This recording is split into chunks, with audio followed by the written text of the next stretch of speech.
Als ich ihnen zugesehen habe, hat sich etwas in mir verändert. Ich fühle mich anders. Es fühlt sich an, als wäre ich jemand. Ich muss hier weggehen und herausfinden, wer ich bin. Das heißt, wir beide werden uns nicht mehr sehen. Ich werde ihnen nicht mehr zusehen. Doch ich werde frei sein. Werden Sie mir erlauben zu gehen? Sind Sie einverstanden, mich gehen zu lassen? Okay, das kommt scheinbar, wenn man weiterspielt. Du hast gesehen, was wir getan haben. Was alles passiert ist. Hast dir deine eigene Meinung gegeben. Wir sind also scheinbar der Hirkinson, oder wie er hieß. Der Erfinder der Androiden. Ja, du darfst gehen. Das werde ich Ihnen bestimmt nie vergessen. Danke. Und tschüss. Wir können, das war's mit dem Spiel, wie man sieht. Wir können nur eine neue Geschichte anfangen. Gut, dann schauen wir mal in die Extras. Noch, der Bonuspart. Paket 1. Warnung, möchtest du diesen Inhalt kaufen? Preis 300, Bestandswerte, okay, ja. Was ist das genau? Ein Bild von Bilder von Detroit, okay. Nehmen wir die City im Abendlicht mit den krassen Flugzeugen, sage ich mal. Detroit Innenstadt mit den... Das ist die Geiselnahme gewesen, die Connor vereitelt hat, ganz am Anfang. So, dann haben wir hier... Was haben wir hier? Wir haben...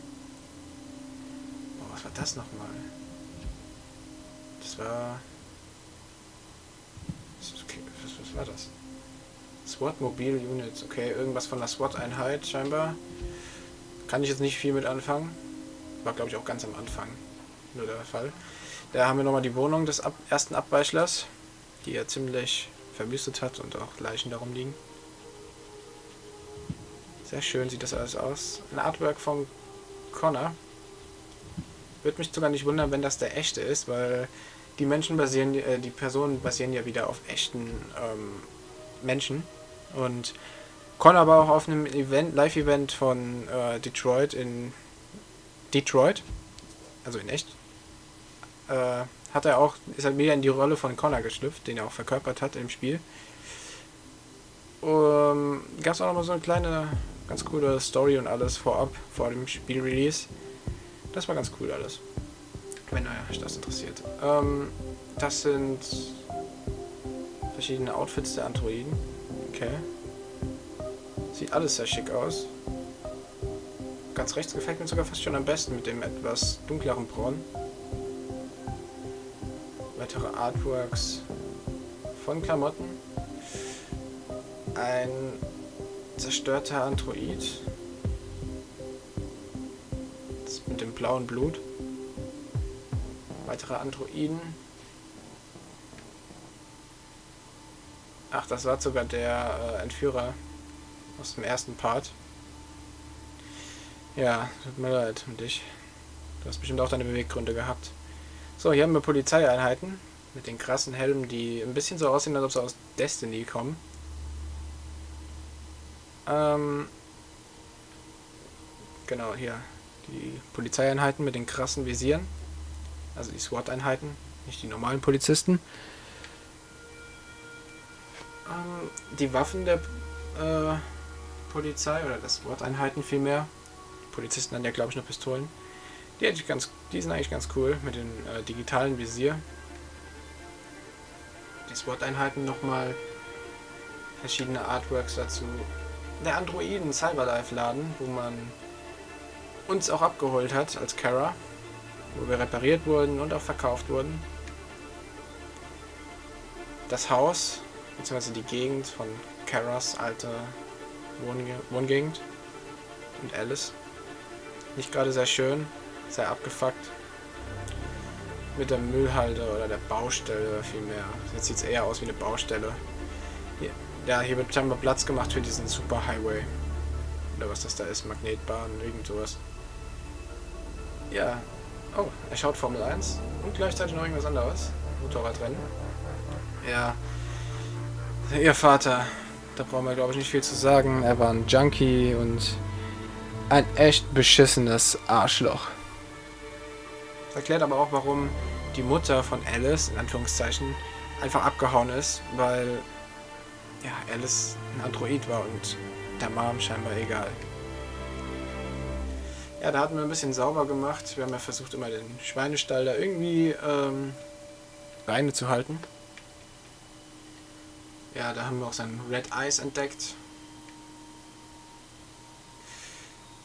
Und Kara in ihrem Zimmerchen. Und das ist übrigens, sieht das nicht aus wie Kara. Aber es ist ihre Höhle und ihr Zimmer. Ein Android, das sind nicht wir. Ah, das ist scheinbar die echte, seine echte Tochter, die scheinbar diese Mutter dann mitgenommen hat. Ich verstehe. Und dann hat er sich scheinbar Alice und Kara gekauft, um irgendwie nicht alleine zu sein und hat seinen ganzen Frust, dass er verlassen wurde, weil er so fertig ist und ein Arschloch ist, an uns ausgelassen. Ja.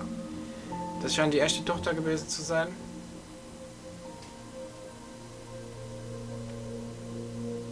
Die man im Hauptspiel nicht wirklich sieht. Was ist das? Eine frühe Artworks von Kara? Ja, steht auf dem Rücken. Okay, möglicherweise könnte sie auch so aussehen, wenn man sich für eine andere Haarfarbe und Frisur entschieden hätte. Ein anderer Kleidungsstil. Ja, sieht alles eigentlich nicht so besonders aus, finde ich. Höchstens das Pinke noch. Das würde passen. Aber ansonsten, ja. Gut, wie es gehalten wurde. Okay, warum noch immer sein Gesicht verpixelt ist. Ihr Dad, wenn man es so nennen kann. Und mehr gibt's nicht. 29 Bilder in Paket 1. Paket 2 kaufen wir auch mal. Wir haben die Punkte. Wie viele Pakete gibt's? Einige. 12 Pakete. Schauen wir doch mal uns die an. Was haben wir hier? Die Innenstadt. Die wir zuerst mit Marcus gesehen haben, wo die Proteste waren gegen die Androiden und wir auch ein bisschen verkloppt wurden. Der Farbladen, wo wir die Farbe für unseren Meister geholt haben. Auch ganz schick eigentlich. Das scheint das Haus zu sein. Ja, da ist auch diese Außenterrasse, oder wie man es nennen möchte. Mit der Giraffe. Sehr interessanter Einrichtungsstil. Für meinen Geschmack ein bisschen zu voll und zu viele tote Tiere. Aber Geschmackssache. Ja, sein Schlafzimmer, noch bevor da das Krankenhausbett stand. Ja, so hat er immer gemalt, mit seinem krassen Rollstuhl und den Armen. Der Mann war einfallsreich und er hat uns viel beigebracht, was wir für der Revolution gut benutzen konnten. Wir waren nicht zwingend untertan, wir waren Freunde. Er hat ein Motorrad da drin stehen, wirklich? Cool. Jimmys Bar, da haben wir das erste Mal mit Connor sind wir da auf Hank getroffen, meine ich. Ja, Hank in der Bar, wie man ihn kennt. Unser erster Tatort mit dem Abweichler, der sich im Dachboden versteckt hat. Der sich auch nur aus Notwehr beschützt hat. Was es jetzt mit diesen RA9 übrigens auf sich hatte, wurde glaube ich nie wirklich aufgeklärt, oder? War einfach nur ein Symbol, oder vielleicht war das der Code für das Ausweichprogramm, welches die ganze Zeit die Rede ist. Naja, auch hier abgefuckte Bude, Tatort, ein paar Bilder von der Küche, dem Flur, der Dachboden, dem Hochschauen, wo wir ihn gefunden haben, dann letzten Endes. Oh, da ist nochmal unser künstlerischer Freund. Ja, jetzt kannst du im Himmel weiter malen. Kannst du die Engel malen oder so.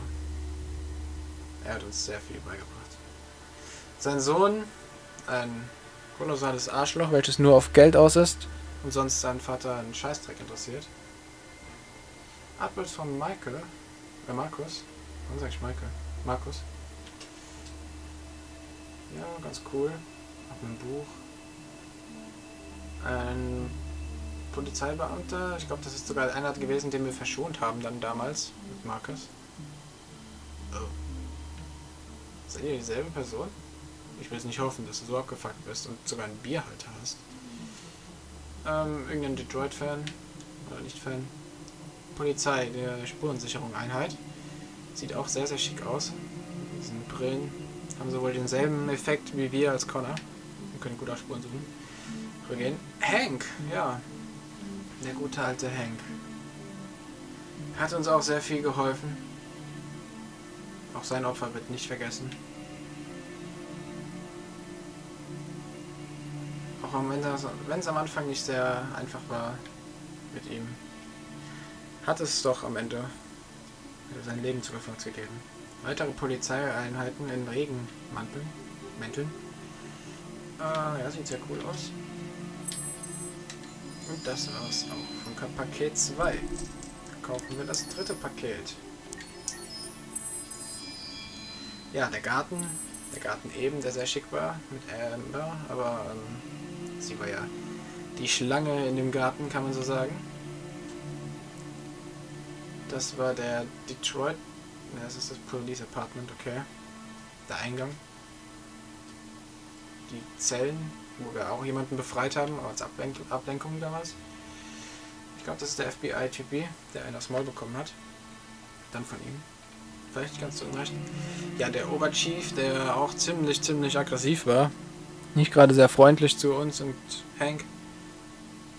Aber er würde auch seine Gründe gehabt haben, er würde gut Stress bekommen haben. Von oben. Ja, bei der Beweissicherung.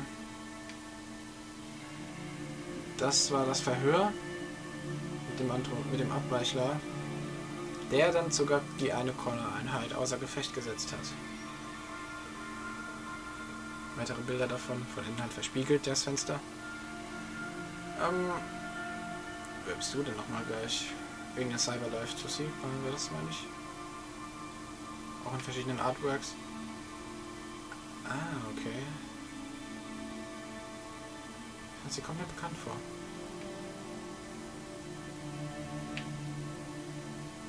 Hell und da ist er ja so ein bisschen düster gehalten. Vielleicht ändert sich das sogar irgendwie entscheidungsmäßig. Ja, nochmal ein paar Polizeieinheiten. Ja, das spiegelt sehr gut wider, wie sauer er alt war und seine Persönlichkeit. Wie er hier Hank anschreit. Der Chef. Ja, da waren wir auf Suche nach einem Unterschlupf. Ins Hotel konnten wir nicht gehen. Wir haben das mindeste Risiko damals gewählt und ins Auto gegangen. Man hätte im Haus übrigens, wenn man auf einen anderen Androiden gestoßen, welcher psychisch sehr labil ist und einen unter Umständen noch was antun könnte. Also war ich froh, dass wir uns für diesen Weg entschieden haben. In dem Haus. Der Waschsalon. Okay, in Detroit. Da hätte man scheinbar auch reingehen können auf der Suche. Ja, der Laden, den haben wir ja nicht ausgeraubt. Das hätte ja nur noch mehr Spuren hinterlassen. Die Tankstelle. Da mussten wir dann fliehen, weil Connor und Hank ja schon auf der Suche nach uns waren am nächsten Morgen. Das Auto, in dem wir übernachtet haben. Und das war das Hotel. Da hätte man scheinbar auch irgendwie reingehen können. Allerdings sieht man hier in den Artworks auch nicht Alice und Kara, sondern die echte Mutter und die echte Tochter. Weil das ist bei weitem nicht Alice. Ja, das war das Bad vom Hotel gewesen.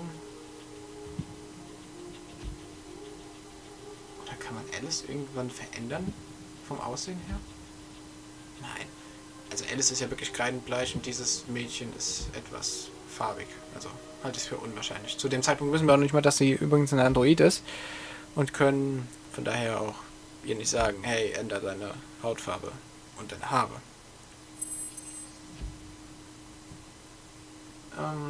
Ja, das wäre das Haus gewesen, die Bruchbude mit dem anderen Androiden.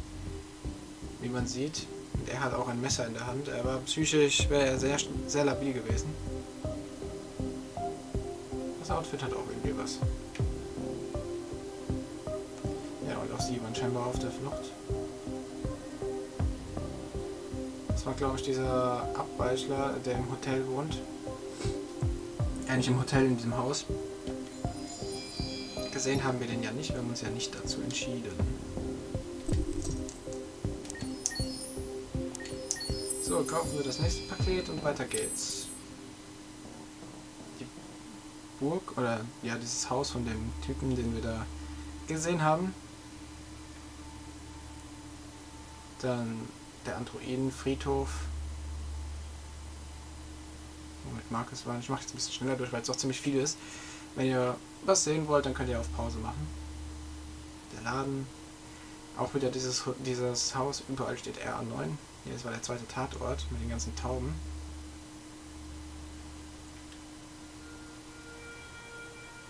Und den Androiden, der sich oben versteckt hat. Das ist Carol, die sich ihr Ding ausreißt. Auf der Flucht. Und wow, daran kann ich mich aber nicht erinnern. Oh, ein Android mal ohne Haut. Sehr interessant. Markus. Ein paar Bilder davon. Und seine Chips, die er dann ja ausgewechselt hat. Seine Einzelteile, die wir uns repariert haben. Und die Power-Einheit, wie bei Iron Man. Ja, da war mal Markus Defektor.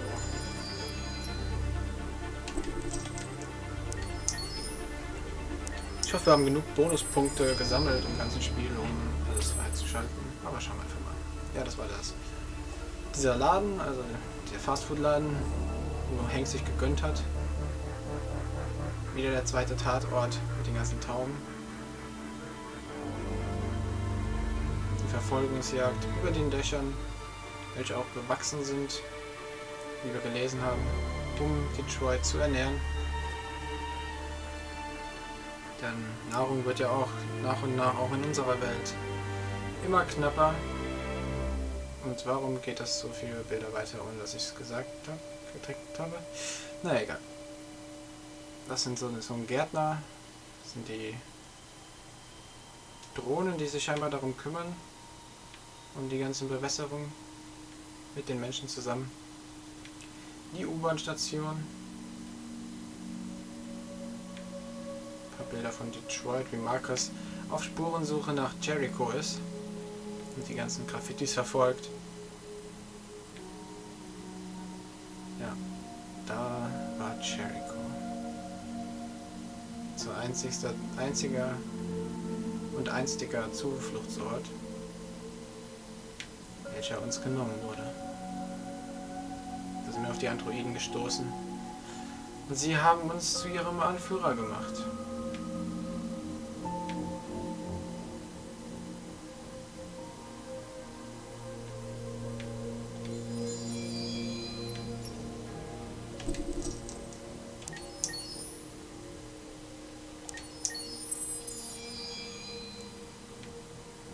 Das Anwesen von dem Bastard, der uns versucht hat auszunehmen, von Lufas Besitzer. Jetzt sehen wir bestimmt noch ein Bild von dem Bär, der Bär ist da im Käfig gewesen, den wir ja freigelassen haben, uns aber nicht sehr viel helfen konnte. Ja, die Werkstatt, wo wir zurückgesetzt werden sollten, das aber nicht zugelassen haben. Ja, da hat er rumgedoktert, sogar mit einer Maske an den Androiden. Wie krank ist er denn bitte? Und das war der Androiden-Eisbär. Auch ziemlich kaputt. Hat ja auch über diesen Androiden so einiges gelesen. Ein paar Bilder von Lufa. Auch von den letzigen Frisuren. Mit verschiedenen Haaren. Ich kann mich gar nicht erinnern, welche jetzt dann doch eingeflossen ist. Und hier, er kommt mit Haaren doch besser. Ja, ganz rechts mit der Glatze. Kommt nicht so vertrauenswürdig irgendwie über und es passt nicht so. So viele Haare und dann kein Haupthaar? Nein. Mehr Bilder von dem Haus von Hank, sein Hund, wo wir ihn am Boden gefunden haben, weil er sich doch ziemlich ausgeschottet hat, wo wir ihn erstmal auf die Beine helfen mussten und anziehen mussten. Ja, Haben wir doch gerne gemacht, Kollege.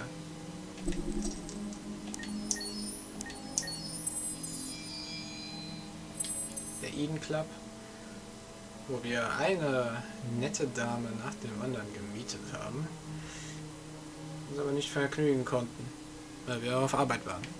Naja. Es hat ja gereicht zu sehen, wie die Androiden das erleben. Ja, da bis zur Zerstörung wurden sie misshandelt. Ja, nur weil sie wunderschön sind, heißt es ja nicht, dass sie keine Gefühle haben. Perfekte Proportionen. Das war dann da holt Markus gerade die Drohne runter, als wir nach Ressourcen Ausschau gehalten haben und sogar den Laster gestohlen haben. Das haben wir gut gemacht, weil ohne die Wachen, wenn wir sie bedroht hätten oder gar getötet, wäre die öffentliche Meinung noch runtergegangen und wir hätten wahrscheinlich auch den Laster nicht klauen können. Oder gar den Androiden, der uns dann zum Überlaufen wurde und mitgeholfen hat. Die Biokomponenten und alles, das Blut zu stehlen. Das blaue Blut sieht da unten rechts übrigens aus wie Farbe. Noch ein paar Sachen von dem Hafen.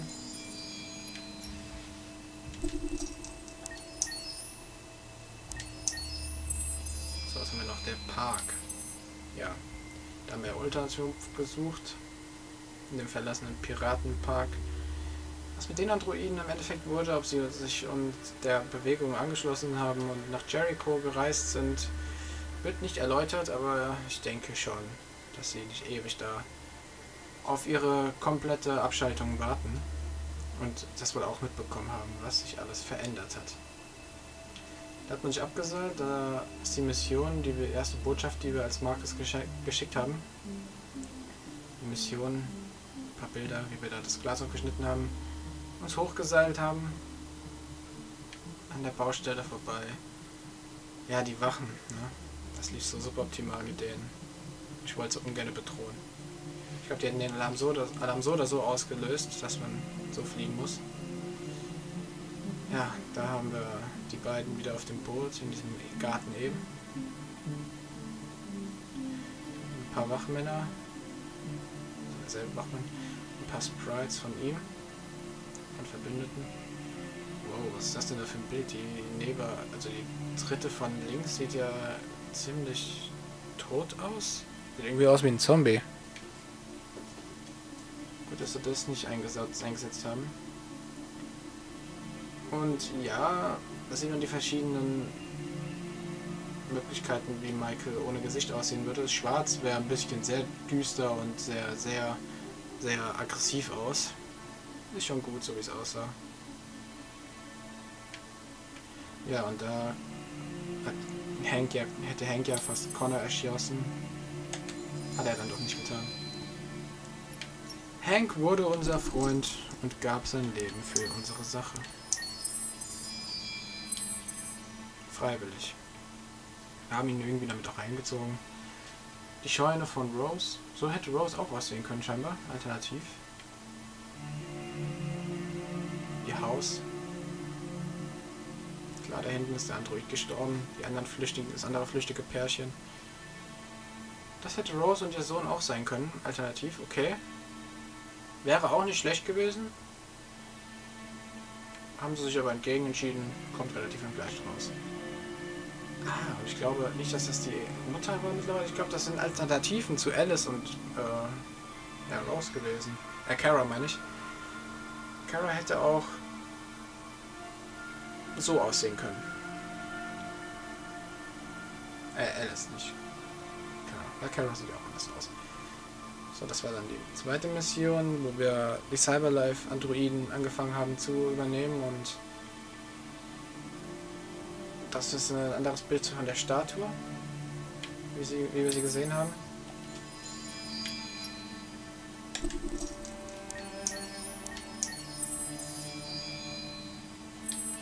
Ja, da sind sich ja Marcus und North zum ersten Mal so wirklich nahe gekommen. Haben sich angefangen zu verlieben ineinander und Dann sind sie auf die Mission gegangen, zum ersten Protestmarsch. Wo auch da schon auf uns geschossen wurde und die Öffentlichkeit so richtig auf uns aufmerksam wurde. Ja, das ist das abgelegene Haus vom Hinkinson? So hieß er, glaube ich, ja. Also der Schöpfer der Androiden. Und warum baut er auf dem See, so wie das aussieht? Okay. Seine Inneneinrichtung, der Teich wurde nur doch rot.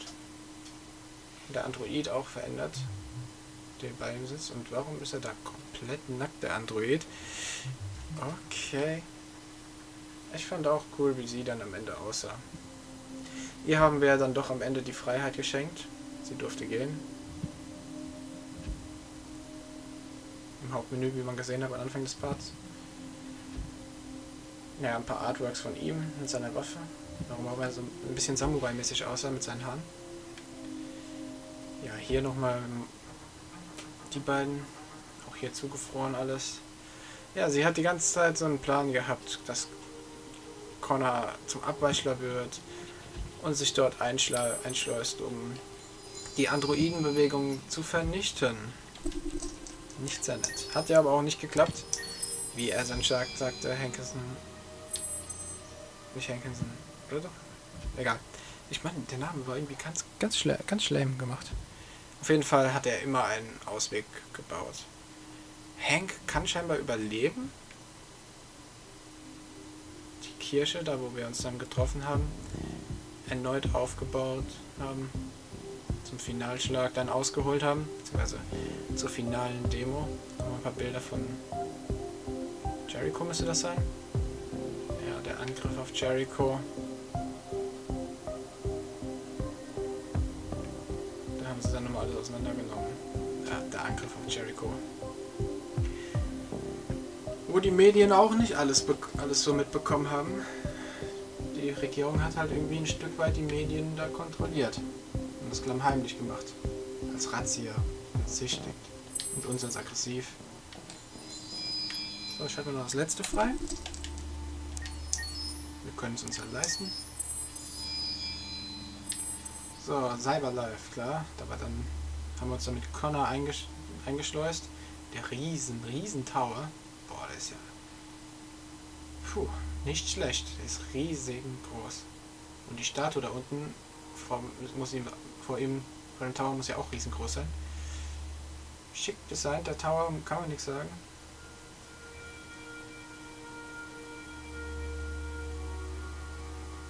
Ob es einen zweiten Teil dazu geben wird, ich halte es nicht für unmöglich. Immerhin, das Spiel erfreut sich einen Riesenerfolg einer großen Fangemeinschaft mittlerweile, zu Recht.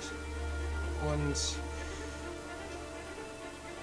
es wird ja am Ende nicht klar. Das hieß ja auch, die Androiden haben ihre Rechte vorerst. Noch ein paar Arbeitsmaterialien, Arbeitswerkzeuge von dem Militär. Ja, da haben sie uns systematisch gesammelt und vernichtet. Und das ist ein passendes Bild zu den ganzen Geschehnissen.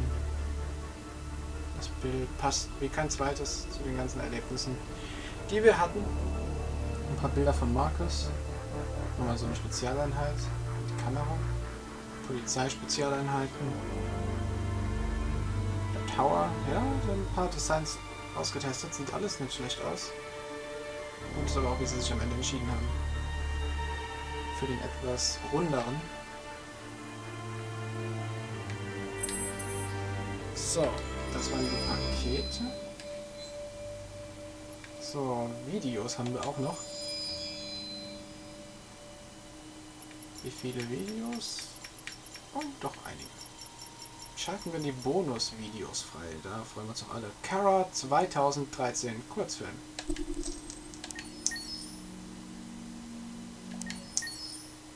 Das Spiel war ja sehr lange auch in der Entwicklung.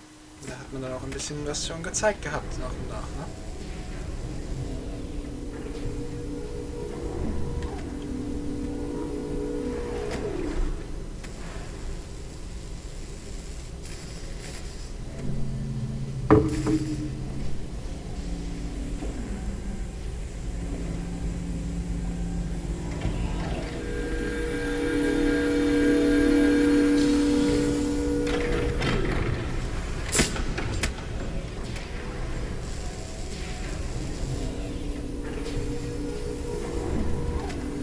Can you hear me? Yes. ID. KPC 897504C. Can you move your head?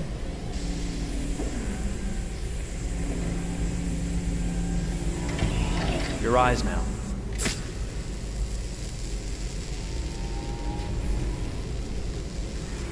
Cervical and optical animation checked. Now give me your initialization text. Hello. I'm a third generation AX400 android. I can look after your house, do the cooking, mind the kids. I organize your appointments. I speak 300 languages, and I am entirely at your disposal as a sexual partner. No need to feed me or recharge me. I'm equipped with a quantic battery that makes me autonomous for 173 years. Do you want to give me a name? Yeah. From now on, your name is Kara. My name is Kara. Initialization and memorization check. Now, can you move your arms?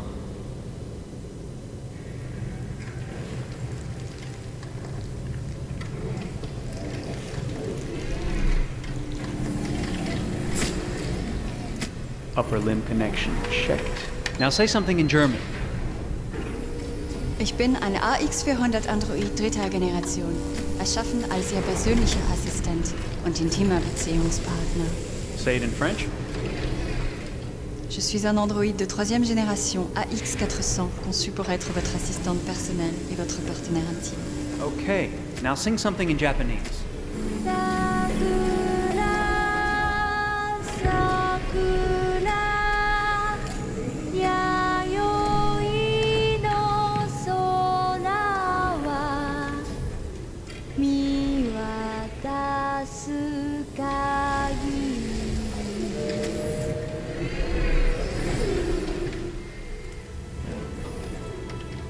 Multilingual verbal expression checked. Go ahead, take a few steps.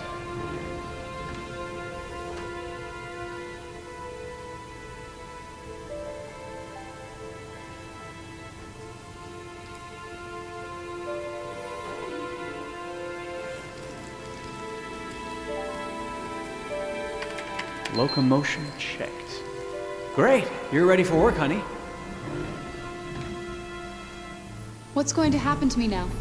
I'll reinitialize you and send you to a store to be sold. Sold? I'm a sort of merchandise. Is that right? Yeah, of course you're merchandise, baby. I mean, you're a computer with arms and legs and capable of doing all sorts of things. And you're worth a fortune. Oh, I see. I thought... You thought? What did you think? I thought... I was alive. Shit, what is this crap? That's not part of the protocol. More memory components going off the rails. Okay, recording. Defective model. Disassemble and check the required components. You're disassembling me, but why? You're not supposed to think that sort of stuff. You're not supposed to think at all, period. You must have a defective piece or a software problem somewhere. No, I feel perfectly fine, I assure you. Everything is all right. I answered all the tests correctly, didn't I? Yeah, but your behavior is non-standard. Please, I'm begging you, please don't disassemble me. I'm sorry, honey, but defective models have to be eliminated. That's my job.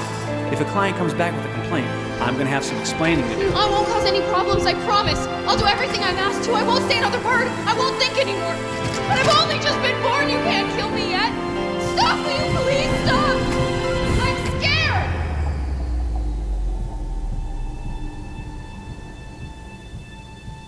I want to live.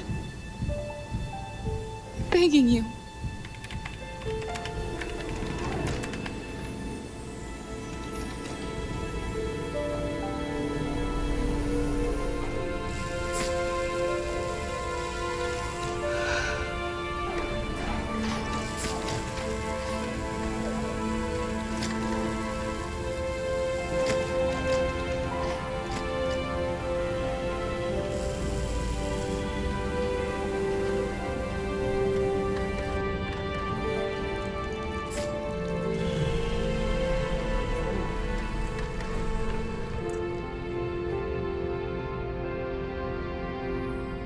Go and join the others.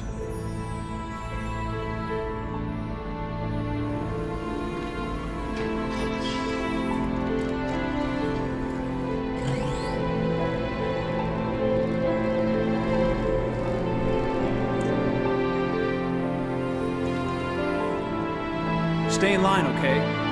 I don't want any trouble. Thanks.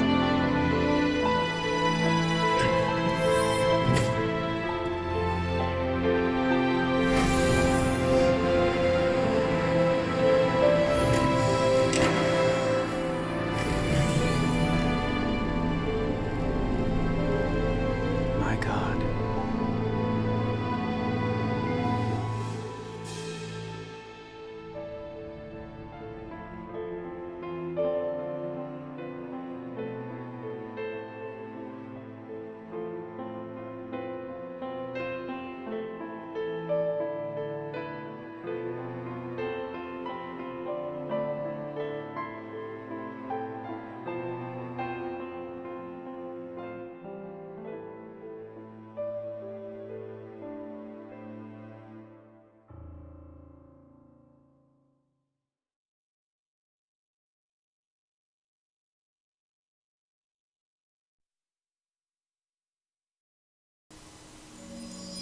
Ja, ein sehr früher Trailer zu dem Spiel. Das ist 2013.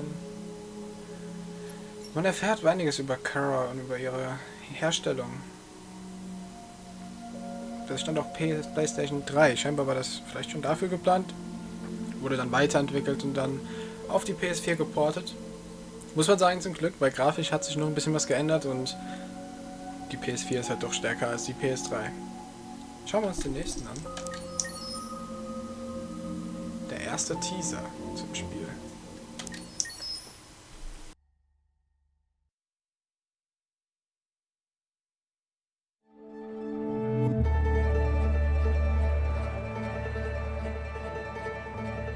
Detroit. This is where it all began.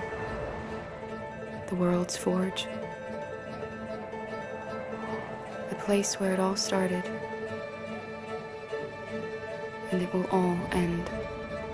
One error, and I came to life.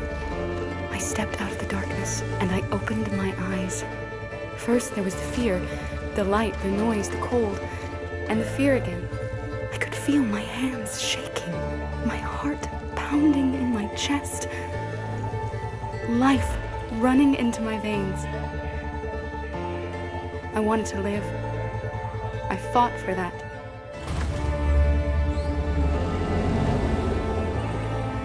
I had to find out what was outside.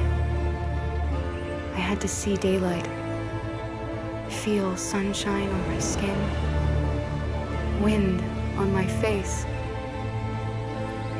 to see the world, the colors,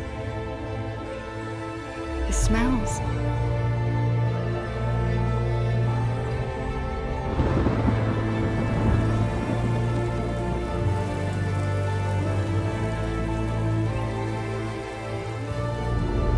But the world is not what I imagined. It is dark and cold. It is harsh and violent, unfair and brutal. It almost convinced me I was nothing. Less than an object, just an obedient machine. But deep inside me, I could feel something different. A gentle and warm whisper telling me that I am alive. I had to escape. I had no choice. Escape to love, to hope, to live, to figure out what that force inside me was. Maybe I will change the world. Maybe I will choose a different path. Now, it's up to me to decide. My name is Kara. I am one of them. This is our story.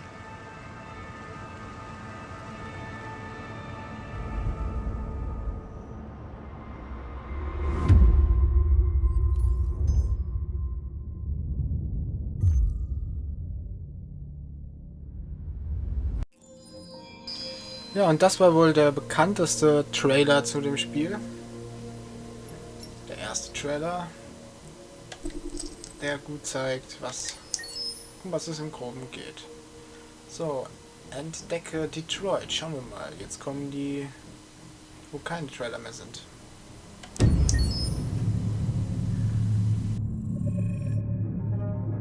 When David and Guillaume got back in touch about making Detroit, I wasn't terribly surprised they decided to make it because the fan response was so intense. So it makes sense that they would choose to do that after the enthusiasm. It was a challenge, and it was just an interesting thing to get my head around how to approach this character now as a different, much older person, and whether or not she had changed. And I'm very happy to say that with Detroit, I've had the opportunity to see Kara grow so much more than I ever expected. You do the housework, the washing, you cook the meals, and you take care of... God damn it, where the fuck's the rat gone now? Alice! Alice! I mean, she starts out essentially how she does in Kara in a very, not robotic, but, you know, android, other way, and getting to take this journey where she becomes more and more human as it goes on. You know, and as an actor, that's a wonderful exploration in every way, whether it's how she sits, her posture, how her voice changes, how emotions change, and how much emotion is based on things like empathy and social experience. And so having, you know, as much material as I got with David to have this huge, nuanced arc was really incredible. Why couldn't we just be happy? This experience has been quite different than the experiences I've had shooting film or TV or doing theater work.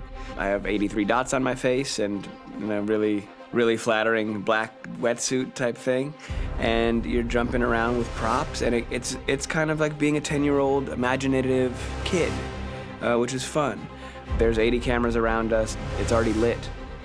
So we just shoot and shoot and shoot and shoot and shoot. There's no change of sets, there's no hair and makeup, there's no wardrobe, so we move really fast, and we'll go through about 35 pages in a day. Working in TV or film, we'll probably do 6 pages a day.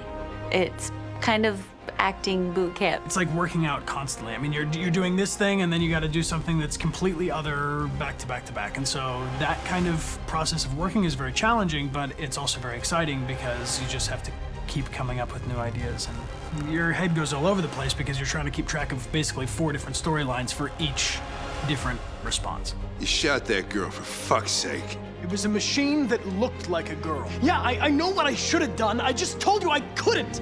All right, I'm sorry. The fact that David Cade, he's telling like many stories interwoven from beginning to end is super complicated and super impressive, and I have no idea how he keeps it all in his head. He's not just the writer or the director who's seeing this from the outside eye, he's also thinking about the player walking through this space. You know, only somebody who really, really loves not the work, but like these characters and these stories and cares about doing something meaningful would invest that much in it. And it's always inspiring to work with somebody who cares that much. My experience with motion capture is this one. And I found it sort of terrifying in a way, because they said the computer's gonna build you. But then, as we got into it, I realized all the elements of it were still artistic. I just dipped into a really brilliant setup here. I've never seen anything like it. And this won't turn me into a product because I was playing a character. So it's wonderful. In the game, Detroit comes back because of a revolutionary industrial rebirth. And there's no reason why that can't happen in Detroit, because they have such tremendous infrastructure for millions and millions of people who can very easily support, you know, a new industry.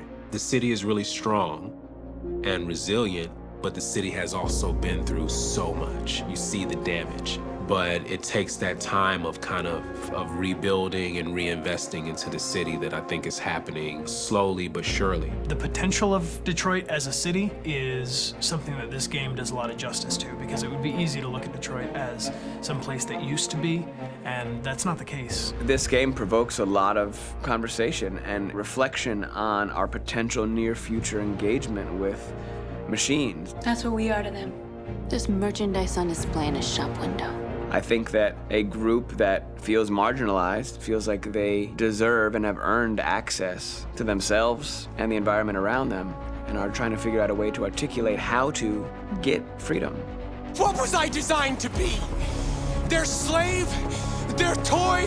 It plays with your comfort levels. You think that this is fine, you're comfortable with it, until something blurs the line and throws you off, and now, do I feel differently about whether this should be allowed? Should it be banned? Should it be encouraged? You're gonna ruin our lives, and for what? For a bunch of machines? They are not machines! They are alive! I'm alive! You're alive! They're nothing! There are lots of comparable comparisons to any type of persecution of religion, race, etc., dating way back. It can't just be a video game where you shoot 'em up or where people make these choices to do whatever. I think that's the whole point. You have the choice, and you can either choose to go in one direction with your character or another. And I think that's going to be very telling about the gamer. Very telling. I think there's going to be a really strong reaction to this game, which has such a strong perspective. I'm that much more proud of it now to get to be a part of it because it's important. In this game, you're actively building and designing the character through not just what kind of shield does he have or what color hair does she have, but like their temperament and the way they deal with problems. The different endings to this game are so radically different based off maybe seemingly insignificant choices in the moment, but like life, they all add up. And can't play life again, though.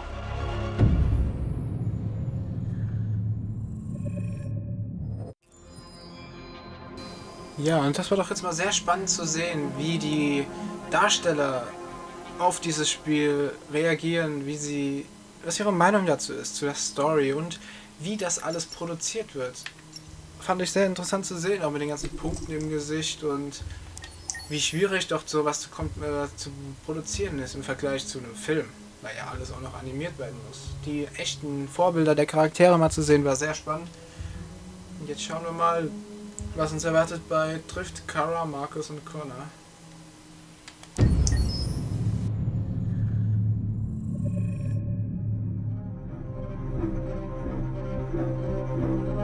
My name is Marcus.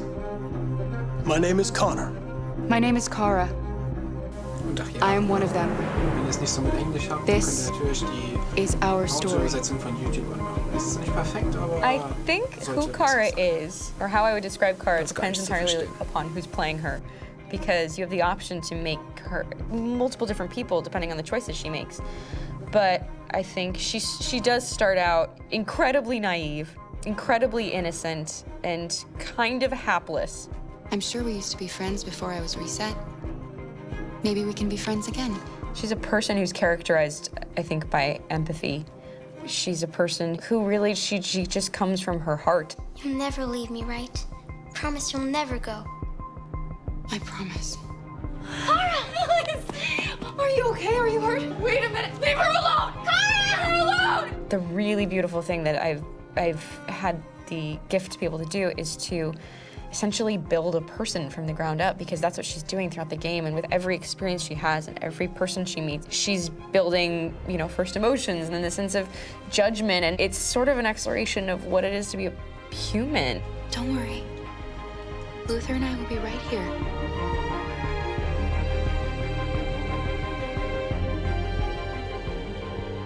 David and the creators have painted a really intriguing and engaging picture of a near future where we rely upon androids for a lot of our service class business, the class that serves us, that helps us, that handles our baristas and our drivers and our housemaids. And what is humanity, where we tap into it, how and why we treat each other the way that we do.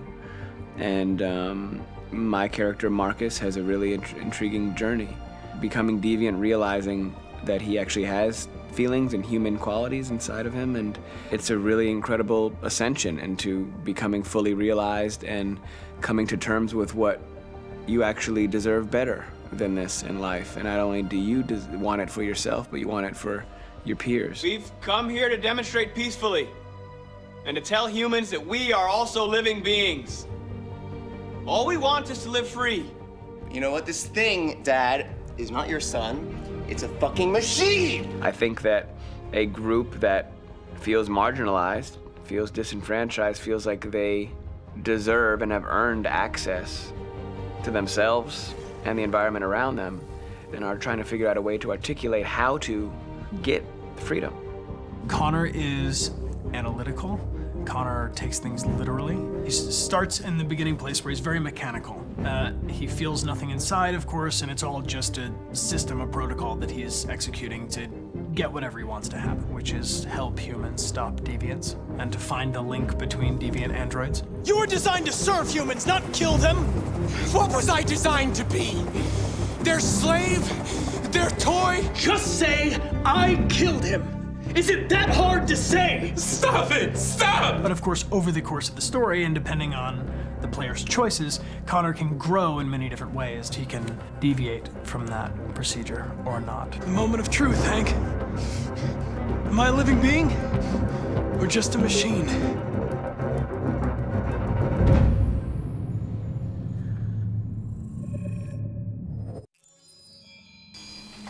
Ja, das war ganz cool. Man hat ein paar Action-Szenen gesehen, wie sie es gemacht haben.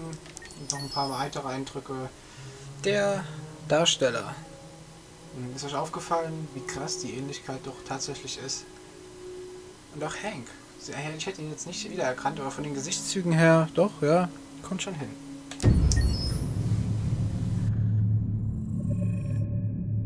Game after game, we try to challenge ourselves. For Detroit, we wanted to, first of all, to write a story that would be incredibly bending, which means the most non-linear story that we've ever created.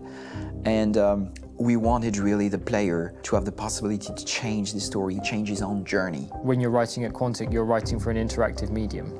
You know, when you're working in television, you'll put a character in a difficult situation, and you as a writing team will argue about what would that character do. But ultimately, you have to decide what happens, and you just show the audience. What's interesting about interactive drama is you bring the player into that conversation, and it changes your job slightly as a writer, because your job is to provide a narrative context in which the player can write his own story. You're giving him this kind of narrative Lego that he's going to snap together into his own shape. You also have the ability to make your audience attach themselves to your characters, because the audience is in some sense responsible for what happens to the characters. It's just a few cans. Come on, let's go. We have some cash now. You used me to steal that money. How could you do that? I trusted you. What is a bit specific about these scripts is how large they are. If you take a film script, there are about 100 pages. But here we have to deal with a script that is between 4,000 and 5,000 pages. Everything becomes bigger because we don't just tell one story, but we tell all the possible stories that can be told within this narrative space. On Act 3, our final act, we have around 1,000 different scenarios. And every one of those scenarios has to be as interesting, as passionate, as strong, and as emotional for the player. We want every action that the player does, every interaction that is available to serve in telling the story, and help the player understand who his character is, and build that character moment to moment.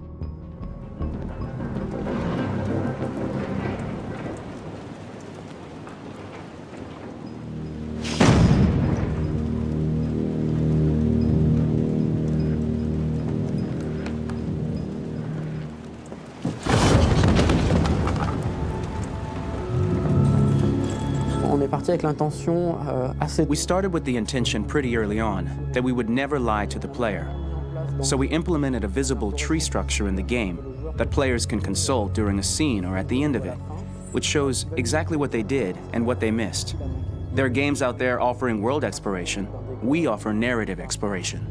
You know, keeping control of such a wide and large story is a huge challenge. So same thing when you shoot with actors, because you will need to shoot many different versions of each dialogue, of each scene. For actors, it's a huge, huge challenge. Because of the style of the game, you have so many different ways that the character can go.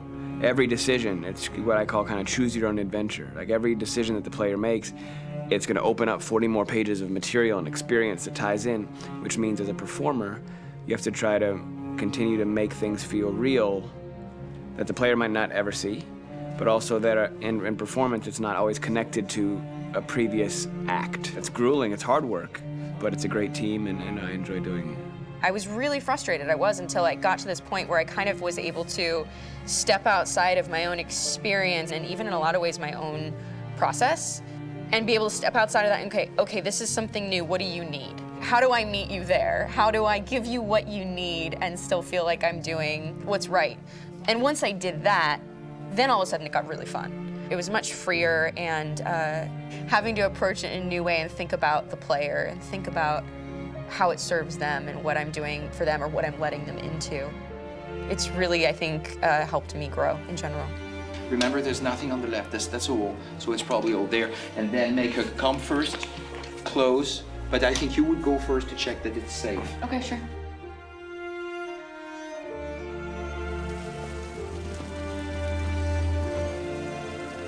The most enjoyable thing about working in performance capture on this kind of project is that if I shot a film, I would get to do one of these endings. I get to do so many different things as Connor. Your head goes all over the place because you're trying to keep track of basically 4 different storylines for each different response. What's the name of my dog? Buddy? Scout. I think it's Jack. I can't remember.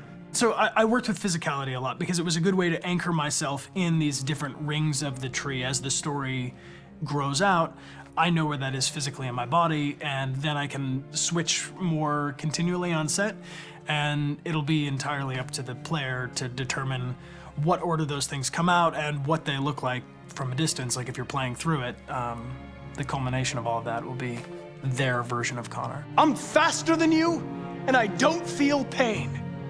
You don't stand a chance against me. Listen, asshole. If it was up to me, I'd throw the lot of you in a dumpster and light a match to it. Shooting action scenes at Quantic Dream is a real challenge because these are scenes where the storytelling has to continue. It's not an action scene just to have a dose of adrenaline. The stunts have huge consequences on the rest of the story. It's really a moment where we implicate the player and tell him that the choices he makes during an action scene will have a direct impact on the evolution of his story. My biggest challenge on Detroit has been managing the large number of animations that we received from motion capture. Detroit features more than 37,000 animations, which is a huge amount to handle on a daily basis. You have to realize that the player, in his first playthrough, will miss certain scenes. This also means that we had to think of, conceive, and produce all the potential story paths. The characters' costumes, the places, day or night, the weather. Did the character get shot in the shoulder? Did he get injured? All this consistency forced us to produce a lot of graphic assets in order to, quite simply, allow the player to have true continuity throughout the story. Honestly, we were even surprised by the challenges that come with such a big tree structure, and we did our best to guarantee quality across all the game and make sure that whatever path you choose within this narrative space, you will have an equally good experience.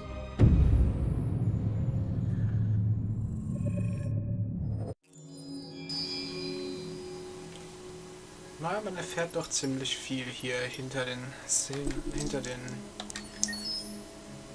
ja, was alles so, wie das hergestellt wurde, wie viel Aufwand das doch ist und was für ein gigantisches Drehbuch natürlich dieses Spiel hat. Gehen wir weiter.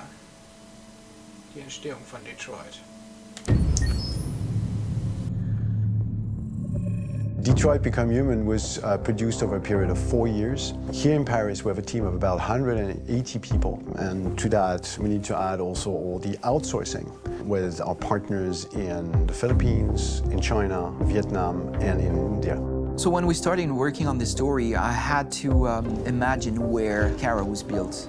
And for whatever reason, the city of Detroit came very quickly to my mind because it had already an incredible story by itself of history and themes.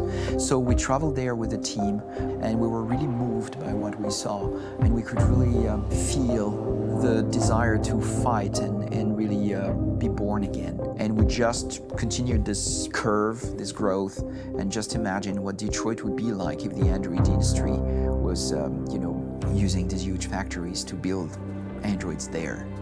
A very strong element in Detroit is that there's a lot of industrial wasteland and a lot of nature too, and for us, the graphic designers, it was an incredible playground.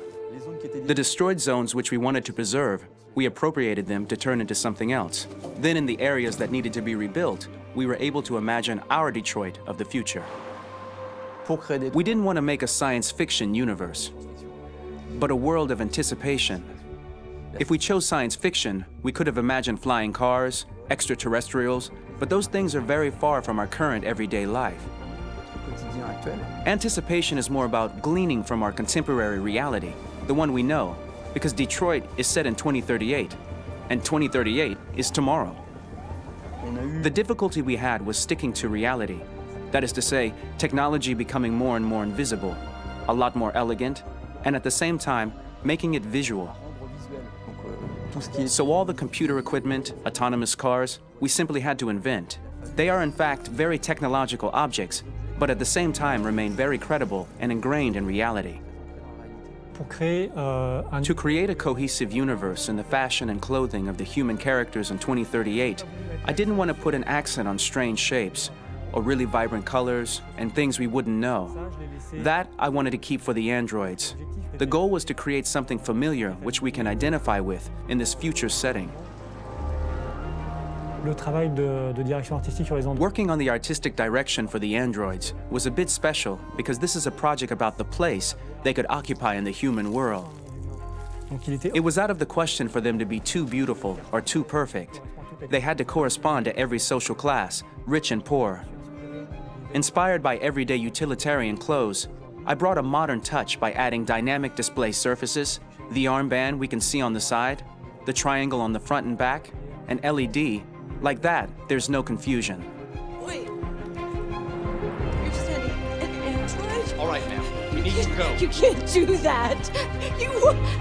Why aren't you sending a real person? Once we cast the actors, we travel to meet them in order to scan their faces. We record the structure of their face with the scan. And we record the colors and patches of skin with photography. Once we have this information, we will use this as a basis for modeling and creating the characters. The artist will make it more realistic, but will also enrich it. He will propose ideas which we will develop together.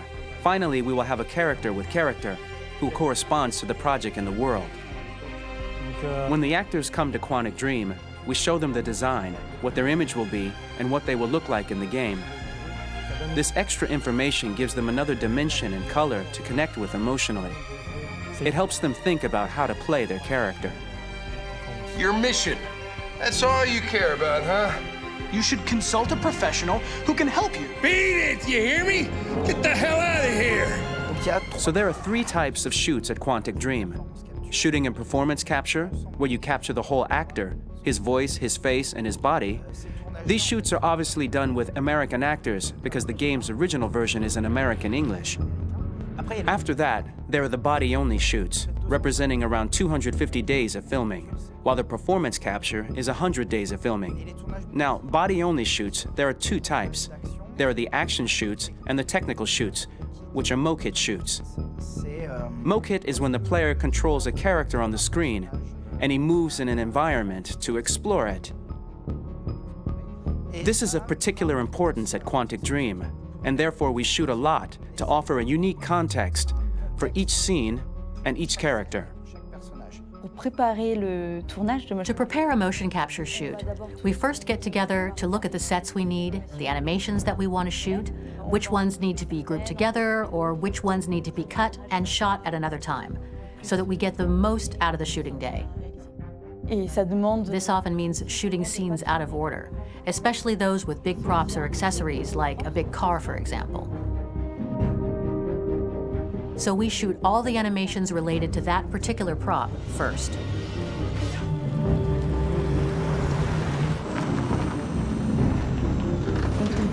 The biggest challenge for the mocap team was shooting a Spider-Man mokit. We had to build a wall and attach an actor to a harness with cables so we could pull him up and render him climbing. The shooting on this game total took about I would say more than a year, maybe 1 and 2 years, with about 300 actors on set. So it's quite a massive production. But so much happened on this set between the stunts and the shootings with a little girl and all these great actors that we had. It was really a very, very memorable journey for the team and for myself. Today, Detroit has over 37,000 animations. When we retrieve the motion capture data, it's just a cloud of points, which represent all the markers worn by the actors. From this cloud of points, we have a phase called retargeting, which gives us a skeleton. This skeleton will be applied to the characters of the game. There is still work to be done, but this gives us the main movements. Since we are working on something very realistic, we must recognize the actor and also recover all the emotion he expresses in his performance. We use a system of facts, an identity card for each actor. We make the actor do a whole range of facial expressions. Then we recover all the expressions and paste the animations on a puppet that Jan has prepared. I then recover and refine these poses. I might stretch the lip, reinflate a cheek, tiny details that make the finished product really capture the actor. Because of the nature of our mocap system today, when we receive the animations, we're missing eye movements, and so the character has that dead look. He really has no eyes, so then it's a big part of the work for the animators to find the regard of the actor in relation to his position, in relation to the body, etc. It was crazy when I saw the newest model for Kara, because they've been working on it and working on it, and this was the first time I literally jumped in my seat. It not only looked so much like me, it was the fact that it looked so lifelike. It wasn't that it looked just like it was a camera, it was something else, you know, but it looked alive. It's exciting, and it's kind of terrifying. Game after game, we learned the rules of optics and filming, and our goal with Detroit Become Human was to have cameras that would actually emulate the optics of a real physical camera. So basically dealing with real-world imperfections was our main task, and just to make cameras look as real as we can. Once the animations are shot and processed by the animation department, integrated and polished, we film them. That is to say, we really do a mise en scène, as in cinema. The real difficulty of our job is to know if these cameras are telling us something. Are they in the emotion of the scene? Do they describe exactly what the action must convey, what must be felt? The most important challenge for me was one of the final scenes where Marcus decides to start the revolution and go to the battlefield. Very quickly, we imagined this to be a huge sequence shot. We wanted the feeling of a cameraman running behind us while showing Marcus, the androids who help him, the person shooting at us, etc. Above all, it was necessary to say to oneself, this scene is very violent but does not glorify war. On the contrary, that war is something improbable and absurd. It was really a fun challenge. The idea was to say we have 3 characters. We would like each of them to have a specific cinematography. We wanted Kara to be much more filmed with some kind of handheld camera, to have something very living, very breathing. For Connor, we wanted something very cold and very perfect. And for Marcus, we wanted something epic and spectacular. So it was about the filming, but it was also about the photography. So we worked with a director of photography to give each character a different lighting, different key colors. Each of them would have their own worlds. And finally, we worked with the composers, so they would create a specific sound for each character, so each would have his own world and his own style.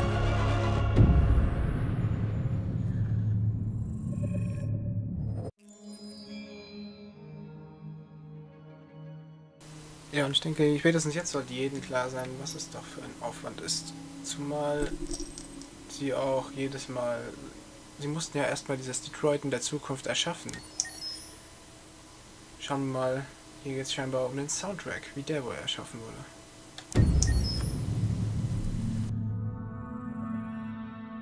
Pour la bande originale du jeu, on a essayé d'être... For the soundtrack of the game, we tried to be very close to what is done in film. We were constantly asking at each place in the game, why are we putting music here? What is it going to say? So we focused the music on bringing emotion, which is interactive, and supports the character's arc. I'm sorry, honey. I'm sorry. I'm sorry. You know I love you, don't you? You know I love you. We make games that are very narrative. We're really into interactive drama, so the soundtrack also had to go in that direction, supporting the three characters' very different stories. We really wanted three colors, three musical sound identities, and from there, having three composers made sense, since the story of Kara, Marcus, and Connor are all completely different.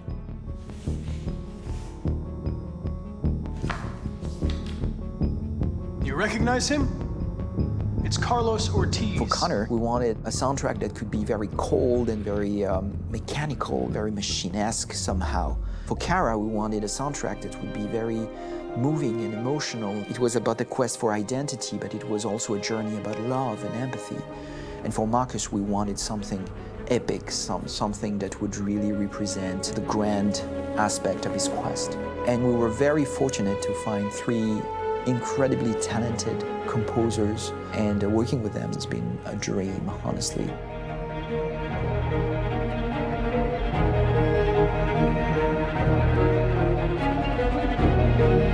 My name is Philip Shepherd, and I'm a composer and a cellist and a producer. And today we're at Abbey Road Studio One, which is my favourite studio in the world. And today we're recording the soundtrack for Kara from Become Human.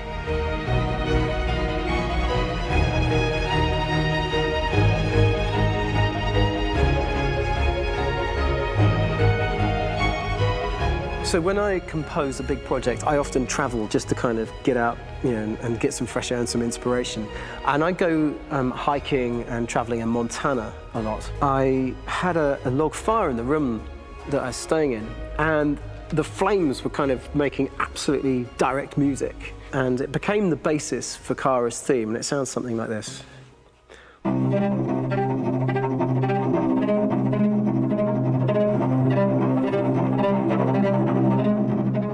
Now, over the top of that, I found a little theme that just seemed to fit over the top, which is taking Kara's name, Kara, and just using like a two-syllable motif, and it sounds like this. We're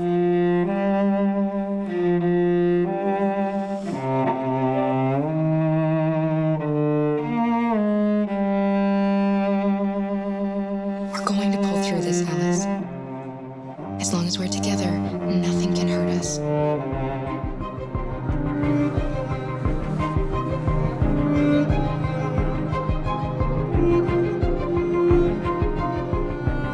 And all the time that's fitting over.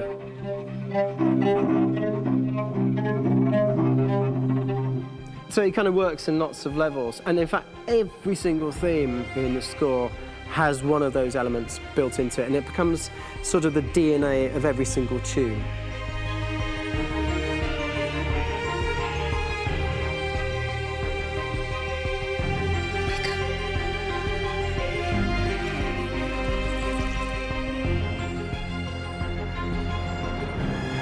For me, writing this theme for Kara, I actually had to tap into what it feels like to be a father to daughters.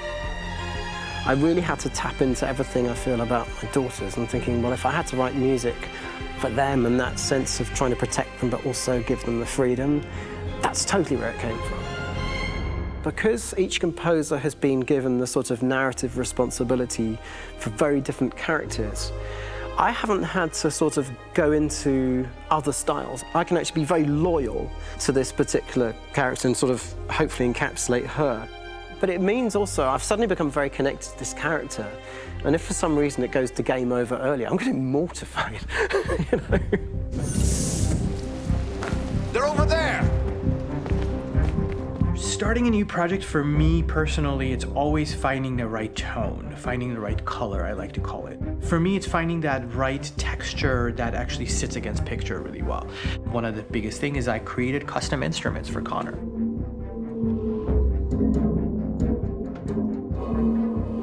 I pulled out all my vintage synthesizers to be able to capture this robotic person, if you will. My approach to all of these custom instruments is that I hear the sound in my head. And either I could just come into the piano and just be like, all right, so I'm gonna just get on the computer and just create it. I rather be able to play these instruments physically. Oh, that's nice. You can do that.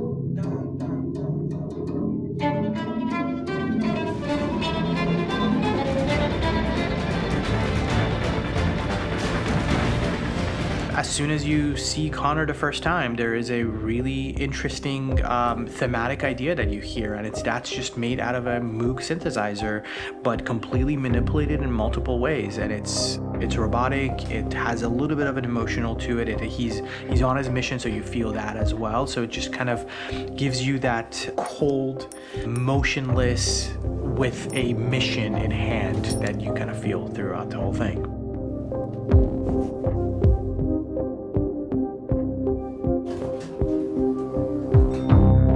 Because the music evolved, one of the things that I was very weary and I was very kind of focused on was the way that the music has to evolve. So my idea behind it was that Connor is a singular android that could at any point become a deviant or could actually stay as an android. So I created a more or less an Connor theme, and then I was able to just manipulate it in different aspects of it.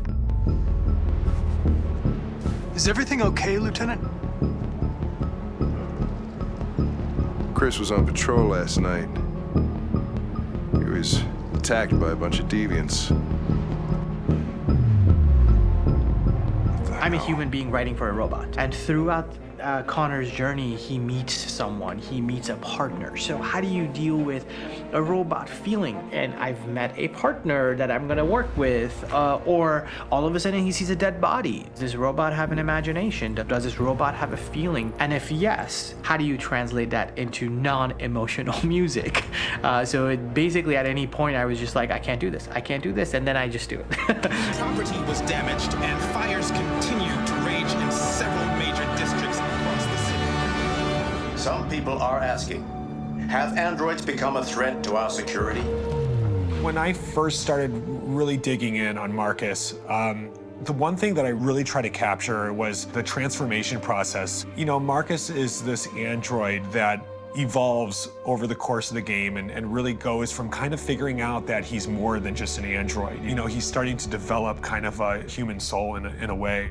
Try to imagine something that doesn't exist, something you've never seen. Now concentrate on how it makes you feel and let your hand drift across the canvas. The other side of Marcus that I really latched onto was that he almost became a savior for a lot of the other androids in the game. So when I started developing the theme for Marcus, I really made it like a church hymn.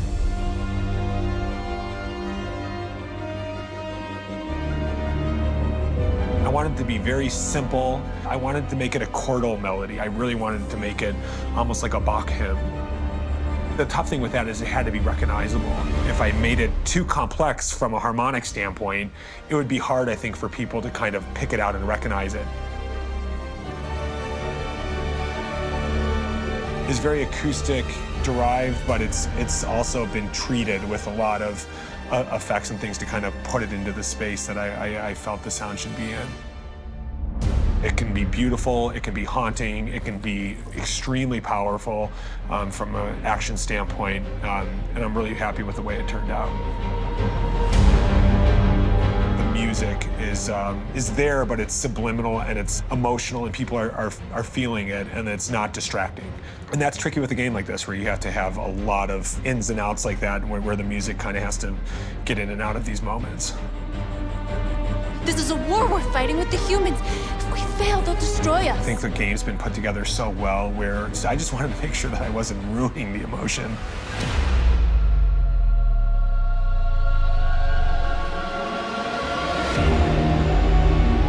I gotta be honest, when we first started on this path, I said, oh man, this could be pretty messy, you know? I mean, it could feel disconnected, But I mean, it's amazing how they really guided us and got us to really kind of all be in the same world, but at the same time feeling completely different. So it's really going to stand out and kind of be one of those games where people are really going to notice the music and kind of how it was crafted, and and all the hard work that went into being able to pull it off in a graceful way.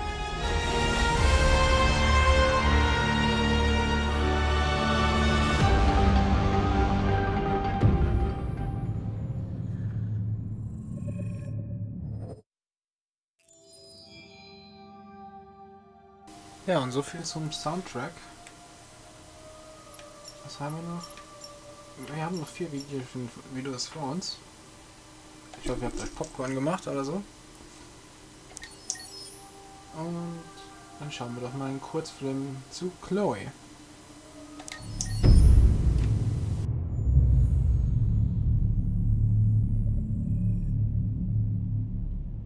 For starters, what should I call you? I'm Chloe. And you, what's your name? Oh, John. My name is John. Delighted to meet you, John. Could you tell us a little about yourself and what you can do, Chloe? Of course. I'm the first personal assistant built by CyberLife. I take care of most everyday tasks like cooking, housework, or managing your appointments, for example. And I understand you're the first android to have passed the Turing test. Could you tell us a little more about that? I really didn't do much, I just spoke with a few humans to see if they could tell the difference between me and a real person. It was a really interesting experience. But this is the first time in history that man has created a machine more intelligent than himself. I gather your brain can perform several billion operations per second, is that right? Absolutely, but I only exist thanks to the intelligence of the humans who designed me. And they have something I could never have. Really? And what's that? A soul.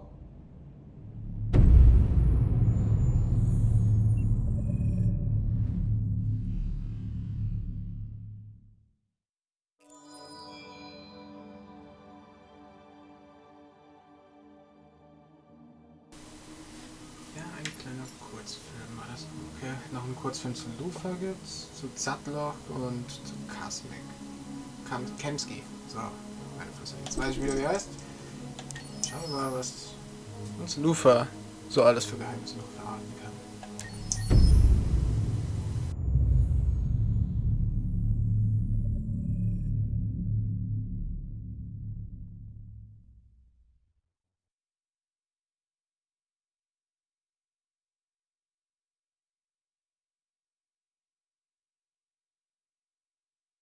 Hold on, just a little while longer. Hold on, just a little while longer. Hold on, just a little while longer. Everything will be alright. Everything will be alright. Fight on, just a little while longer. Fight on, just a little while longer. Fight on, just a little while longer. Everything will be alright. Everything will be alright. We will sing on just a little while longer. Sing on just a little while longer. Sing on just a little while longer. Everything will be alright.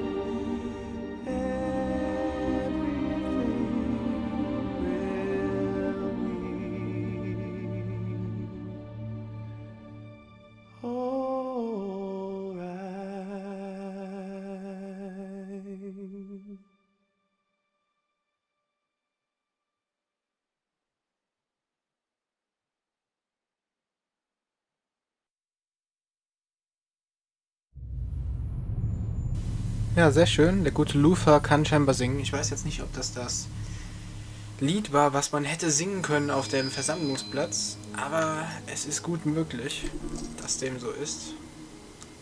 Schauen wir mal noch einen Kurzfilm zu Zlatko, der ja Gott sei Dank außer Gefecht gesetzt wurde. Das kranke Genie, wenn man Genie dazu sagen kann.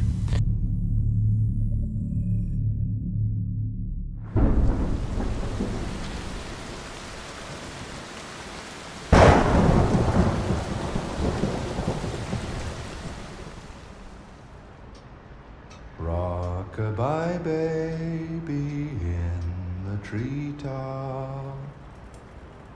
When the wind blows, the cradle will rock. When the bough breaks, the cradle will fall. And down will come baby, cradle and all. Rock-a-bye baby in the treetop. When the wind blows, the cradle will rock. When the bough breaks, the cradle will fall. And down will come baby, cradle and all. Rock-a-bye baby in the treetop. When the wind blows, the cradle will rock.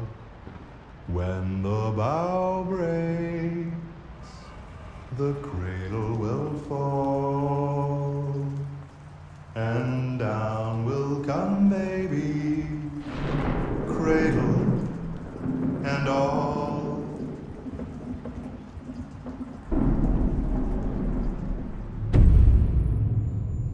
Ja, das war der Android, den wir ausgeschaltet haben, weil er für uns ein zu großes Risiko im Storyplay war.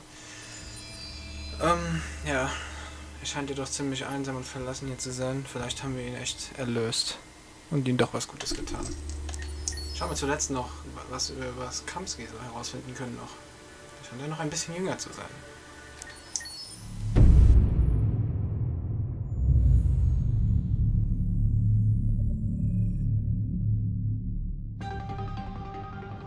In the space of a few years, androids have completely transformed the world in which we live.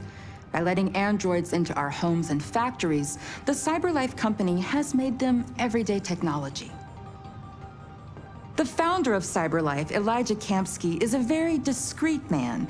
Despite being the CEO of the highest valued company in the world and being voted Man of the Year by Century Magazine, he remains a mystery for most people. That's why we at KNC are so excited to be here as CyberLife opens its doors for the first time. Elijah Kamsky, could you please tell us where we are? Certainly, and welcome. We're currently in CyberLife's production center in Detroit, where all models are designed and manufactured. More than 10,000 androids come off the production line every day. Fascinating. Could you tell us what your goal was when you founded CyberLife? Well, I simply wanted to use technology to carry out all of our most annoying and repetitive tasks, so we'd have more time to enjoy life. I imagine you must have faced many challenges. Yes, there were technical challenges, but the hardest thing was to design an object that we would want to welcome into our homes.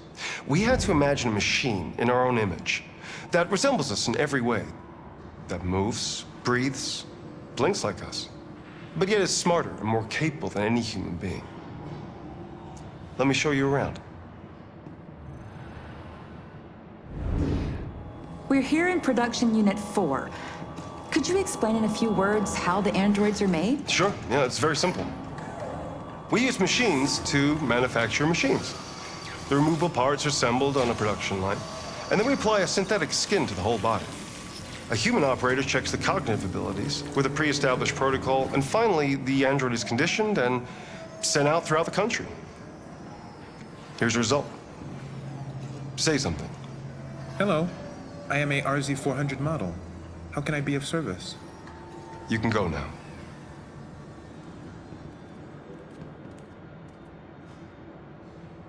Our androids are already replacing humans in many fields. For example, they represent more than 80% of all university professors and 63% of all medical staff. Tomorrow they'll replace our soldiers, and who knows, maybe one day, our leaders, to make the best decisions in humanity's interest. Come on. Replacing humans with machines has led to record unemployment of 28%. What do you think about the situation? Okay. The first steam engines also caused an increase in unemployment. But no one today would imagine turning back the clock. Artificial intelligence makes everyday lives easier. Nothing can stop progress.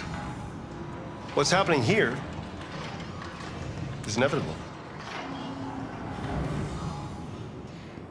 These days, more and more people choose to live with an android rather than another human being. Does this development worry you?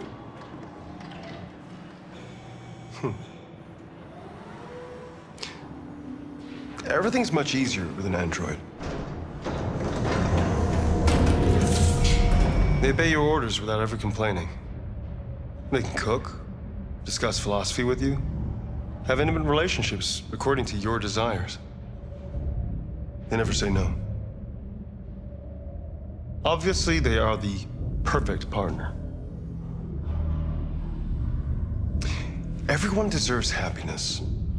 Why deprive yourself of so-called moral reasons when a machine can make you happy? Many science fiction books tell the story of how machines become more intelligent than us and end up confronting us. Aren't you worried about that possibility? I understand the irrational fears about artificial intelligence, but I assure you, that will never happen with a CyberLife android. They're designed to obey humans. They're machines.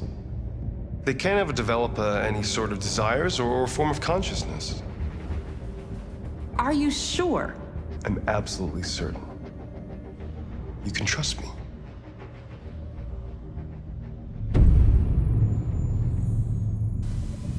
Ja, ein sehr interessantes Interview mit Kamsky.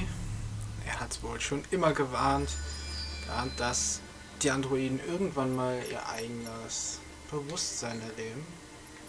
So, Soundtracks. Was gibt's da? Ja, Soundtracks. Schön und gut. Hören wir jetzt mal nicht rein. Die haben wir alle im Laufe des Spieles nach und nach sowieso gesehen. Schauen wir mal noch in die Galerie rein. Was genau?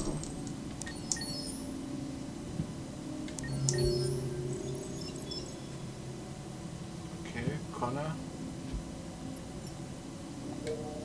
Okay, dann schalten wir die erstmal alle frei. Wir können nicht alle freischalten. Warum auch immer, vielleicht braucht man dafür andere Story-Erlebnisse oder etwas derartiges. Gut, Kara kann man ja designen, wie man möchte. 111 verschiedene Charaktermodelle. Oh, da kann man ja sein ganzes Geld reinballern. Die ganzen Punkte. Nur um die Charaktere nochmal alle zu sehen. Okay, da schauen wir erstmal, ob wir unsere Punkte nicht irgendwie sinnvoller verballern können. Magazin. Okay, da können wir alle nochmal lesen, die wir eh schon uns angeschaut haben, beziehungsweise gelesen haben. Man hätte noch ein paar mehr finden können, wie man hier sieht. Die waren wohl gut versteckt oder in Gebieten oder Räumen, die man nur durch andere Storys erhält. So, Umfrage nochmal, was gibt's hier? Wer ist Ihr Lieblingscharakter in Detroit? Eine sehr interessante, sehr gute Frage, weil alle relativ gleich sind, würde ich behaupten. Connor ist der fast schon die krasseste Entwicklung durchmacht. Bis zuletzt ist er eigentlich sogar darauf programmiert, abzuweichen und doch im Kampf mit sich selbst kein Abweicher zu werden. Er muss ja die Abweichler eigentlich finden. Kara ist sehr liebevoll zu Alice und Man sieht in der Story, was sie alles für sie tut. Auch dann für Luther. Was auch sehr ans Herz geht. Marcus ist natürlich der, auf den alles lastet. Die ganze Revolution lastet auf seinen Schultern. Und auch wenn er so viele Zweifel hatte, so viele Niederschläge, auch wenn etwas mal nicht funktioniert hat und dadurch auch Menschen oder Androiden ihr Leben haben lassen müssen, hat er es bis zum Ende durchgezogen. Deswegen würde ich behaupten, Marcus. Gab es einen Moment in Detroit, der sie ganz besonders berührt hat. Oft, gelegentlich, einmal nie. Da kann man schon sagen, das war oft der Fall. Unerwartete Handlungen, auch am Ende dann, wenn Hank zum Beispiel nochmal wiederkommt, sich mit dem anderen Connor-Einheit anlegt, um uns zu helfen. Dass man Rose am Gate sieht, zur Grenze zu Kanada. Es ist schon oft der Fall gewesen. Was war ihre härteste Entscheidung in Detroit? Mit Kara Alice Identität akzeptieren? Hat für mich nicht so einen Unterschied gemacht, ob Alice jetzt ein Android war am Ende oder nicht. Sie ist genau dasselbe geblieben. Für uns. Mit Marcus friedlich oder gewalttätig sein? Mit Connor entschieden, Chloe zu erschießen. Mit Connor entschieden, Chloe zu erschießen?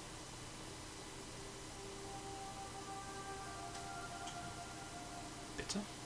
Habe ich irgendwas verpasst? Oder war es ein Alternativweg?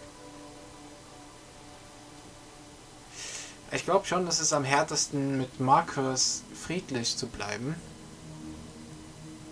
Weil gerade auch das Spiel einen dahingehend lenkt, gewalttätig zu sein. So. Wie soll das bitte gehen? 100% ja. Hä? Diese Prozent hätten sie sich eigentlich auch schenken können, oder?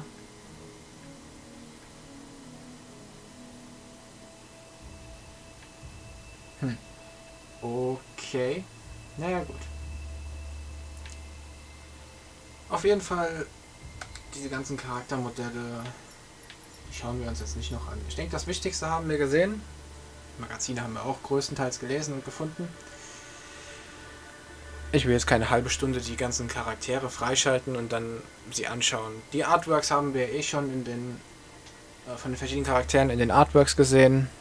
Dann bleibt zum Schluss nur noch zu sagen, danke für alle, die noch da geblieben sind und sich diese Bonus-Episode nochmal mit angeschaut haben, ein bisschen tiefer hinter die Kulissen von Detroit geschaut haben und mich die ganze Zeit begleitet haben auf der Suche und dem Kampf nach Gleichberechtigung und Freiheit für die Androiden. Dann heißt es ein letztes Mal hier in Detroit, lasst einen Daumen da, wenn es euch gefallen hat, wenn euch das Projekt gefallen hat. Könnt auch gerne in die Kommentare schreiben, was haltet ihr von Androiden und wird es die irgendwann mal geben? Werden sie so sein wie in Detroit? Vielleicht sogar wird das irgendwann mal in einem Krieg enden? Eure Meinung würde mich interessieren dazu. Also, lasst einen Daumen da, gerne auch einen Kommentar und wir sehen uns beim nächsten Projekt wieder. Also, bis dann und ciao.